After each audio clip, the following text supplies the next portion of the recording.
Lo cierto y lo concreto es que hoy se termina eligiendo a María Teresa González de Daniel como la tercera integrante de esta terna y ya la queremos saludar a ella, al igual que a los otros ternados también. Ya estuvimos conversando con algunos de ellos y por eso la saludamos, doctora. ¿Qué tal? Bienvenida, buenas noches. Buenas noches a los oyentes o a los televidentes de Puntos de Vista y también a Diego y a vos, Fernanda. Gracias, doctora, por atendernos. Felicidades en primer lugar por integrar la terna. Creo que ya es importante estar en la terna, de hecho, ¿verdad? Como arranque, digamos. Absolutamente, es un primer paso súper trascendental sin el cual no podemos dar el siguiente.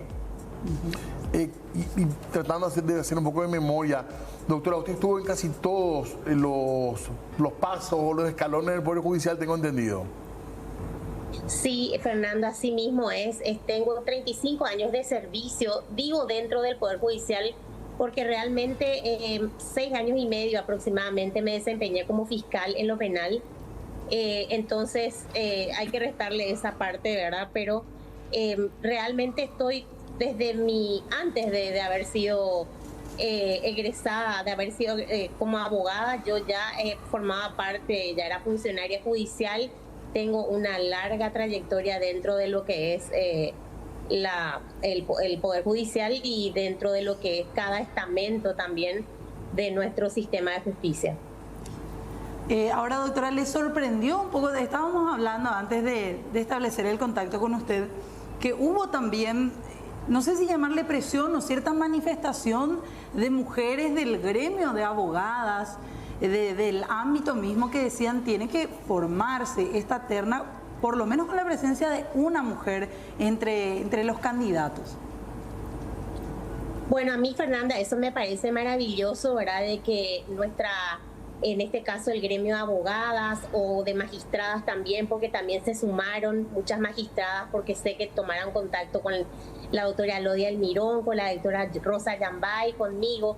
No sé si gente vamos a decir, de la ciudadanía, pero sí, ¿verdad? Gente interesada o parte del gremio tenían el interés de hacer notar, ¿verdad?, de la necesidad de la pluralidad de la que habla nuestra Constitución Nacional ya desde la integración de la terna, más aún visibilizando esa, vamos a decir, desventaja que existe actualmente en la Corte Suprema de Justicia, por ponerle un adjetivo calificativo, en relación a que anteriormente sí existían 3 ministras en un momento dado en la Corte Suprema de Justicia y actualmente existe una sola.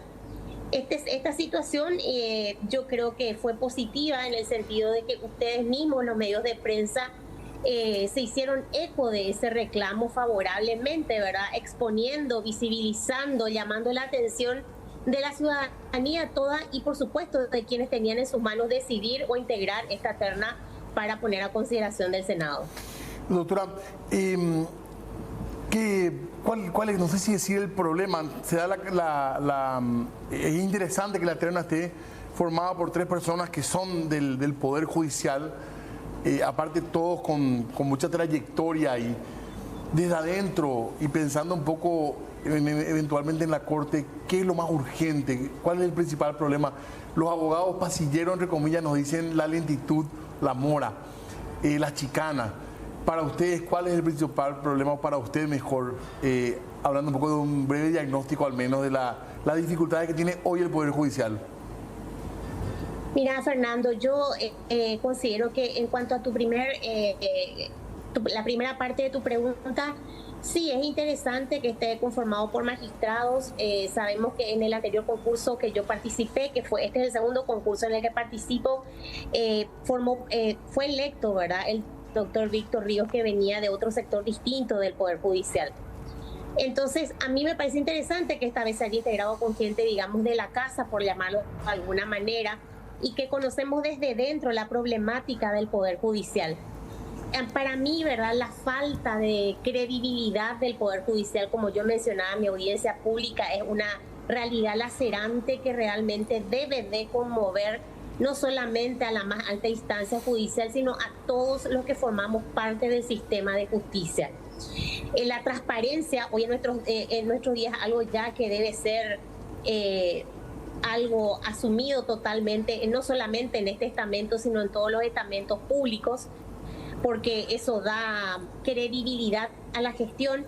Pero sin embargo, nosotros notamos, ¿verdad?, debido a algunos hechos de corrupción que se vieron que se vio salpicar la justicia últimamente con la salida del último ministro, a lo mejor de la Corte Suprema de Justicia, el ministro saliente. Ese tipo de situaciones generaron una desconfianza, más allá de la que a lo mejor ya habitualmente existía.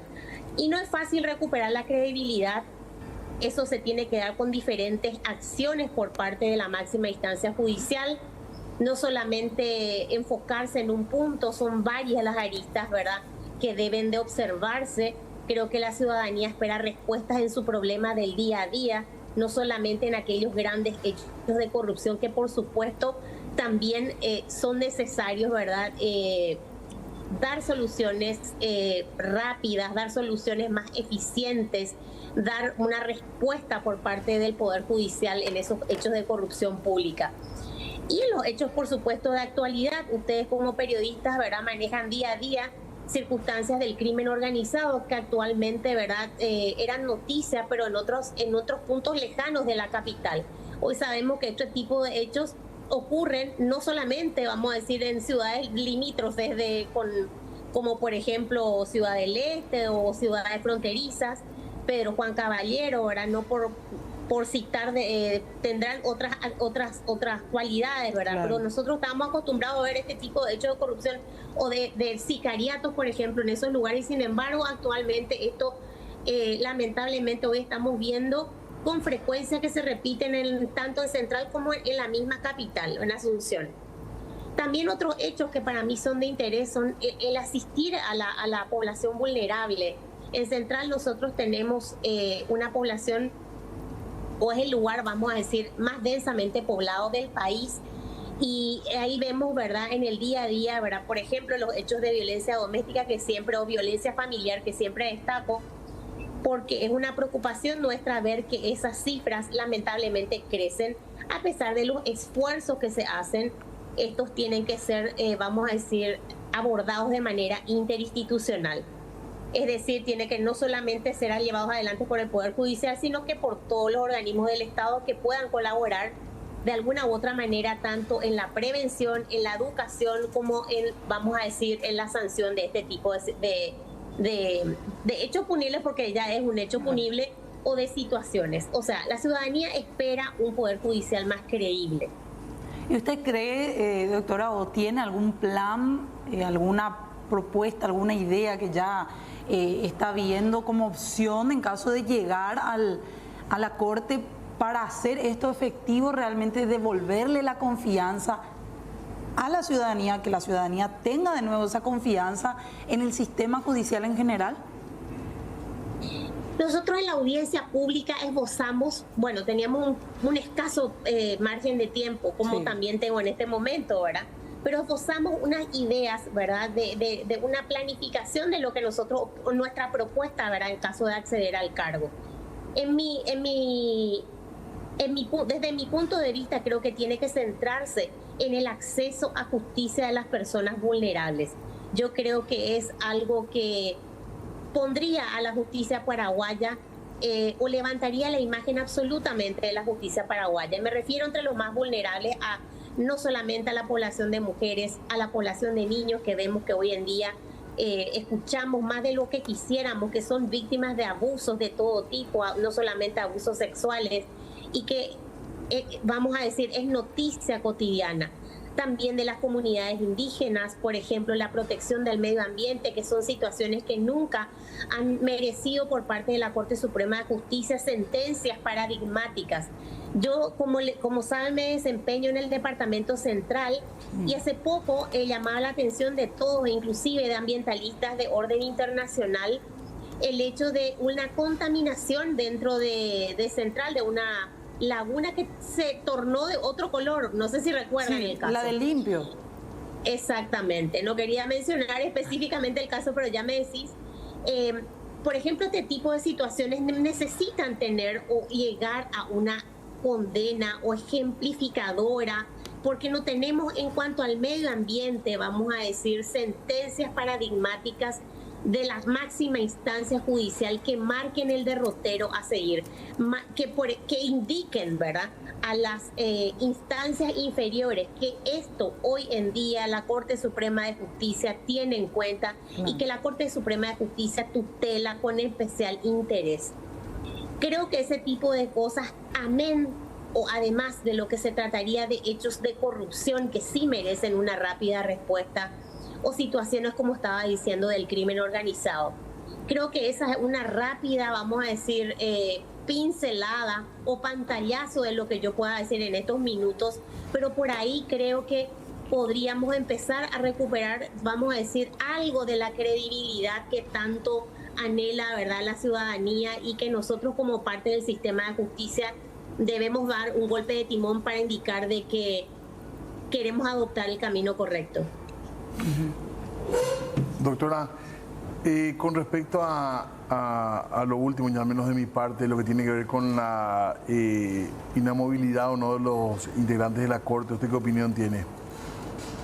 Sí, justamente hoy me consultaban al respecto, Fernando, y digo que realmente existe un conflicto, por decirlo de alguna manera, en cuanto al parecer de aquellos jueces o ministros de la Corte Suprema de Justicia que han presentado una acción de inconstitucionalidad basada en el artículo 261 de nuestra Constitución en relación a la ley 609, que contiene un artículo, creo que si no mal lo recuerdo, el artículo 19, donde habla de la duración de 5 años. El artículo 261 habla de hasta 75 años de edad.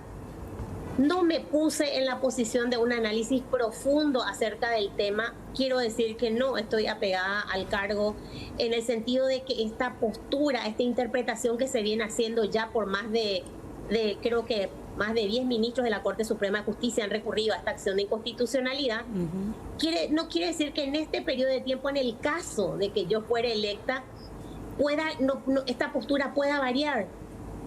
Puede que pueda variar, y entonces, bueno, a lo mejor si a los 5 años hay que irse, y bueno, me voy. No tengo una posición radical en cuanto al tema. No me cierro a la idea de que a los 5 años uno deba de abandonar el cargo, o que esto, ¿verdad?, tenga que durar hasta los 75 años, ¿verdad? Creo que merece un análisis de mi parte, a pesar de los precedentes que sabemos existen. Doctora, usted llevaba a cabo esta metodología que se llamaba Justicia en tu Barrio en Central por un tiempo. Sí, Fernanda, llevamos en Central juntamente con los jueces de paz de Central, justamente era en relación, ¿verdad?, al tema de violencia doméstica que les estaba contando al comienzo. Bueno, y tuvo... Que consistía básicamente, sí, ¿verdad?, para darte en unas palabras, ¿verdad?, hicimos durante 4 años hasta que vino la pandemia. Recorríamos de las 19 ciudades del departamento central acompañados de los jueces de paz y de un equipo multidisciplinario. Nos íbamos a los barrios más vulnerables de las 19 ciudades donde había mayores índices de hechos de violencia doméstica, a recibir esas denuncias, vamos a decir, en el propio barrio. Y, por ejemplo, el juez en ese mismo momento impartía una medida de protección que también, encontrándose presente la policía, lo efectivizaba también de manera inmediata.